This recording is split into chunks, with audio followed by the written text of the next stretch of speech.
And today is going to be a little bit more of a deep dive into really kind of how AI is changing the landscape, how it's, impacting how threats evolve and how we handle those, and also the wealth of research and further kind of information that Findlay has from her extensive experience and research.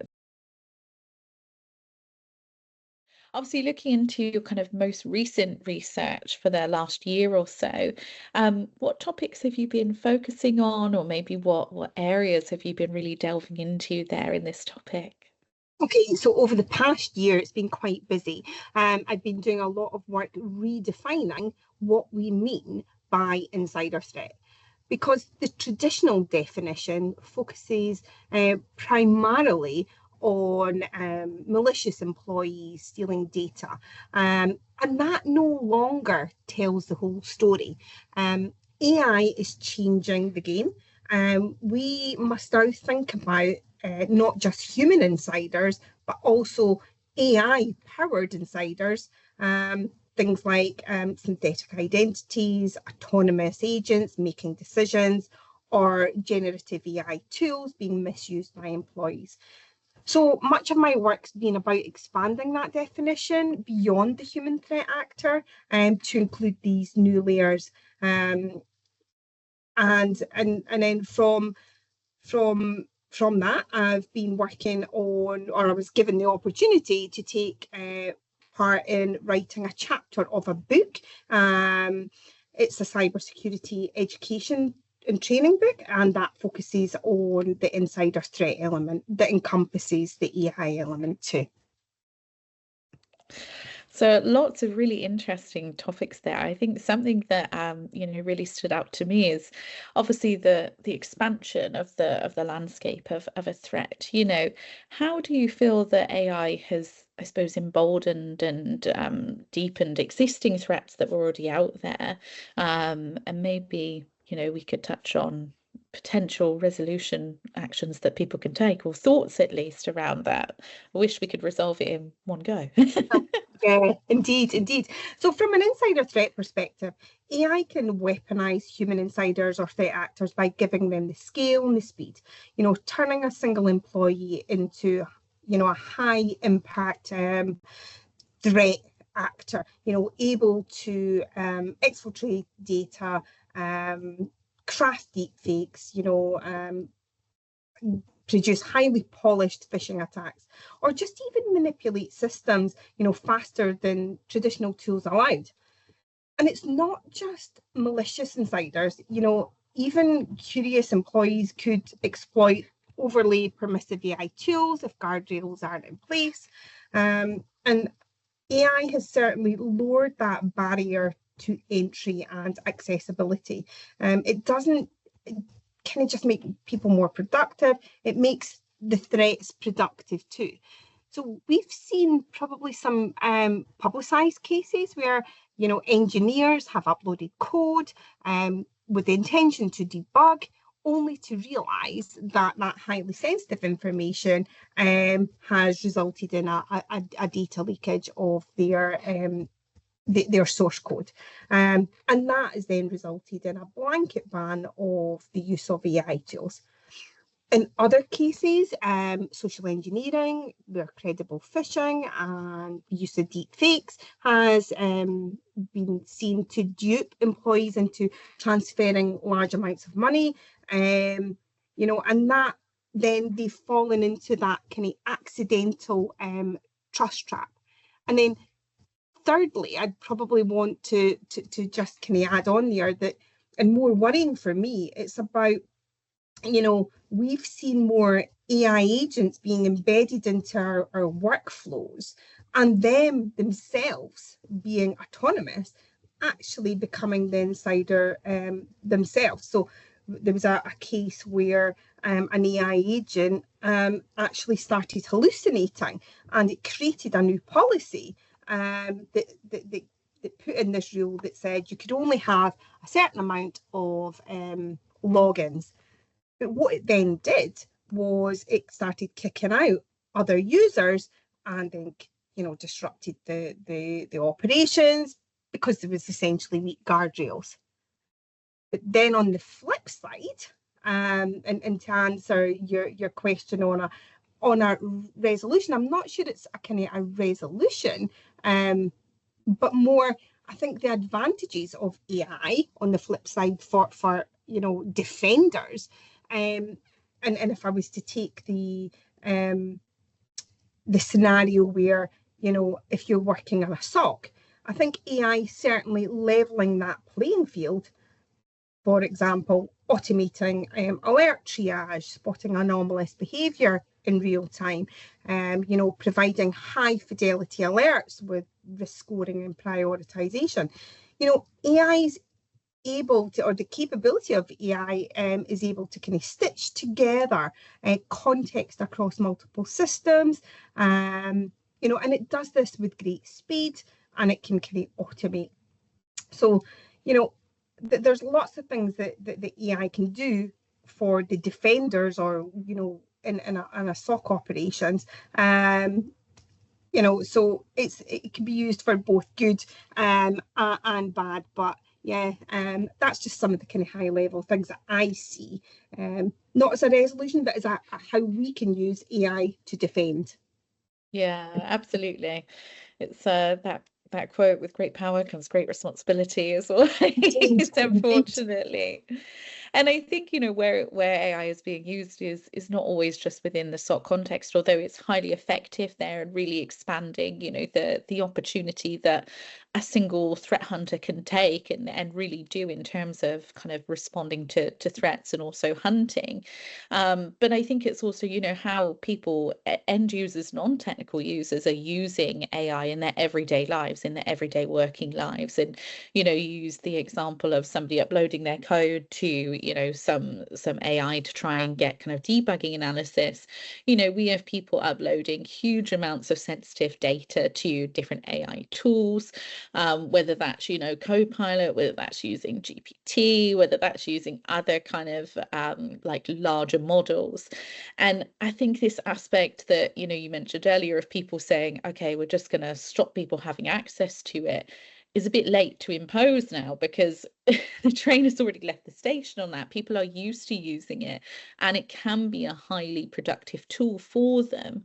But how do you think people can actually govern that AI usage and, obviously use it for all the great benefits that you've spoken of there, but not obviously allowing huge amounts of sensitive data, for example, being shared externally?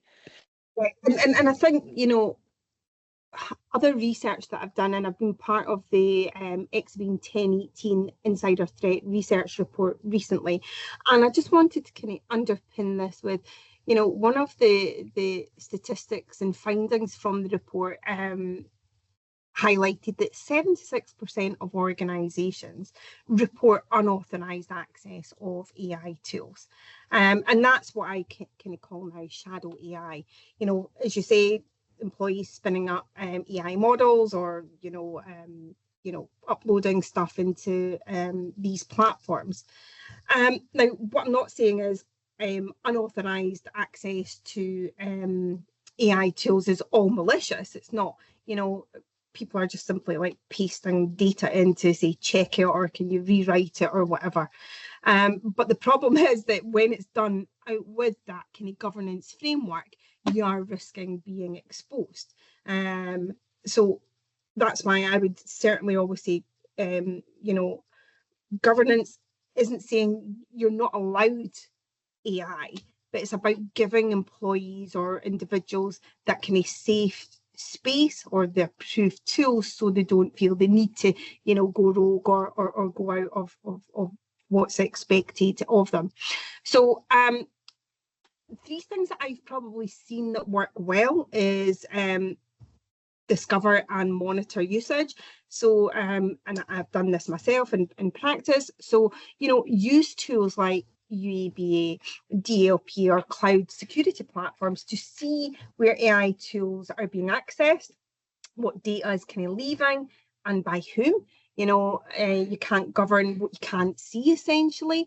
I think you need to create also clear policy and guardrails.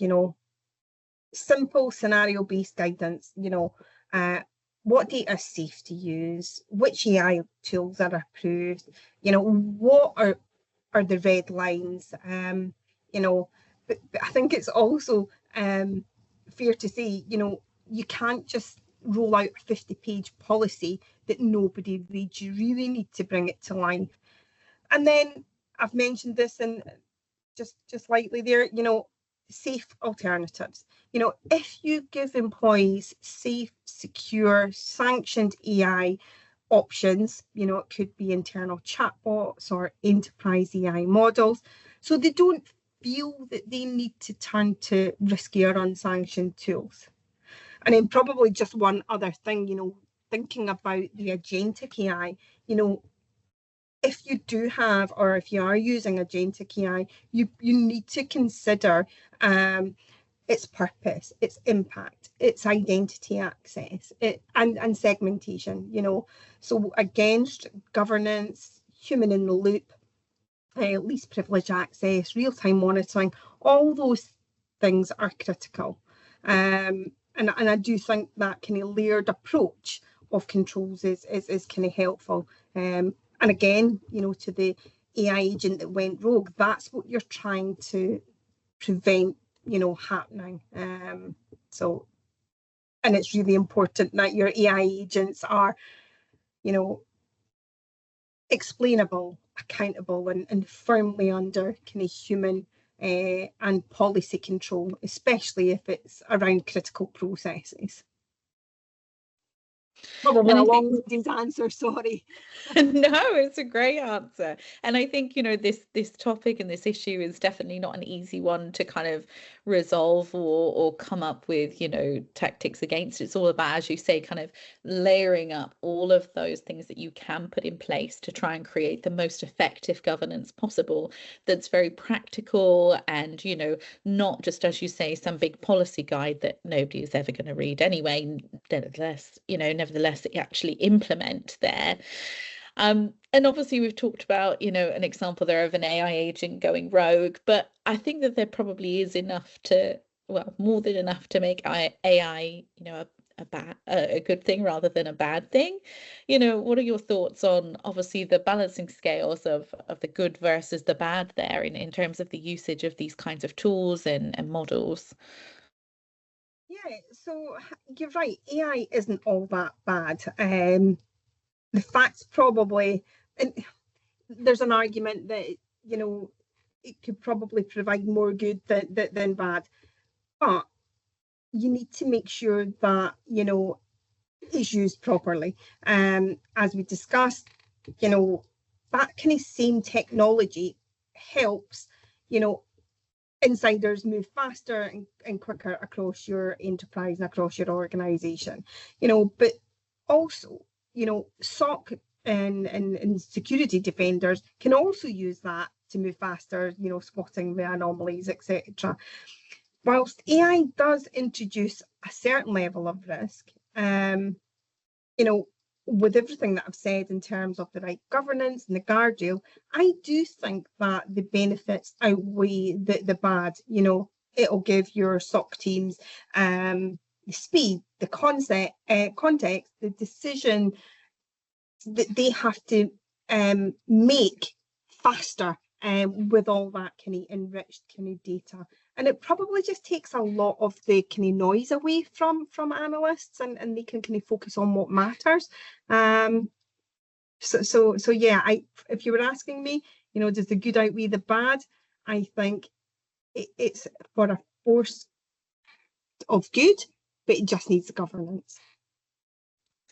And I think that's the biggest issue for any organization that's either in the midst of having AI imposed on them by their end users and people just using it themselves, or people, organizations strategically wanting to implement AI into their organization. Obviously, controlling the access to those tools and to those agents and different kind of threat tools is definitely something that is a real challenge for them to implement without necessarily killing the productivity of people by preventing that access. Absolutely, and that there is a balance to be had, you know, and it's about, you know, making sure that, you know, you have got the visibility, you've got the policy, you've got guardrails. But even in that, I mean, on their own, they won't solve the whole problem, you know, because there is the argument that people say productivity and creativity can be hampered. Yeah, there is that too. But there's also ways around that. You know, you can create safe spaces for your teams to be creative and innovate. You know, AI can enable SOC teams to enforce access, say, intelligently rather than just bluntly. And, you know, with an example of, you know, your SOC teams could probably lock systems down using AI based on what it's learning. You know, AI continuously can learn from what's normal for every user or for every entity or system. And then it can kind of flag what's abnormal, you know, like privilege creep or lateral movement or data exfiltration attempts. So what AI can do is, rather than stifle your operations, it will stay open for legitimate work because it will have learned a baseline behaviour, while, say, you know, riskier actions may trigger a more automated response. And this kind of keeps your productivity high, you know. And then in terms of a creativity piece, there's different options. You can have sandboxed environments for experimentation. You know, there's different ways that people can innovate confidently without creating the blind spots, you know. And then just to probably round all of that, you probably need to add in some clear communication, training, and promote that kind of culture where productivity and creativity can coexist without losing kind of control or putting your organisation at risk. And I think those are some really great points, and I think it all kind of boils down to the balance, and we've spoken about this a lot, between the productivity, the controls that are needed there, and actually, you know, not allowing one to hamper the other. And, you know, the other way around as well. It's not always the controls being the kind of killer there. It can be the way that people are using these tools as well. So I hope that everyone that's kind of been listening or watching to our short podcast today regarding AI and kind of redefining the insider threat has gained something from either some more stories that Findlay's spoken about, and also kind of the layering of those technical controls, as well as, you know, that people governance and that kind of communication side as well. For those people on their commute at home, wherever they might be, Findlay, do you have some closing thoughts for them? So closing thoughts. Okay, so we need to be harnessing AI, shifting from fear to control. This will make it easier for us all, not just to manage another risk. Essentially would be my last final point and statement. So shift from fear to control. And I think that's a great quote to live by. Okay. Well, thank you so much for your time today, and I hope that our listeners and watchers have also enjoyed hearing kind of your thoughts on this topic. Of course, if you want to learn more, please listen along. I'm sure I'll be doing many more sessions with Findlay on this topic as well, because of her wealth of research. And I hope everyone that's listening has a wonderful day, and thank you so much. Thank you, Grace.